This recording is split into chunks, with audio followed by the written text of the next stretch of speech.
Hello friend, welcome to web Gujarat. આજે આપણે 4 માર્ચના દિન વિશેષ અને ઘટનાઓ વિશે ચર્ચા કરીએ.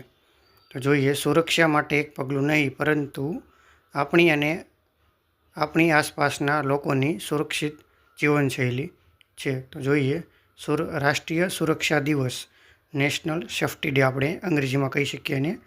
દર વર્ષે 4 માર્ચે ભારતમાં રાષ્ટ્રીય સુરક્ષા પરિષદ દ્વારા આ દિવસની ઉજવણી કરવામાં આવે છે, જેને આપણે NSC કહી શકીએ છીએ. અકસ્માતોનો અટકાવ અને લોકોમાં જાગૃતિ લાવવા માટે આ ખાસ દિવસ શરૂઆત કરવામાં આવ્યો છે.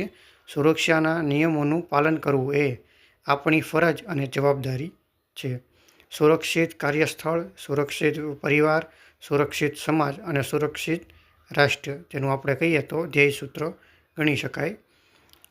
પછીનું છે ઐતિહાસિક ઘટના. તો 1837ની અંદર, એટલે કે આજના દિવસે 4 માર્ચના દિવસે 1837માં શિકાગો શહેરને સત્તાવાર રીતે એક નગરનો દરજ્જો આપવામાં આવ્યો હતો.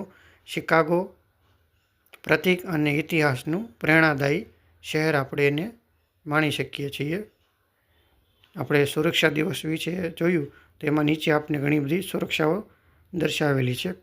શું શું આપણે સાથે રાખવું જોઈએ, શેની કાળજી રાખવી જોઈએ, તે આપણે ચિહ્ન સાથે બતાવેલું છે. જો તમને આ વિડીયો ગમ્યો હોય તો લાઈક, શેર અને સબસ્ક્રાઈબ કરજો. જય હિન્દ, જય ભારત.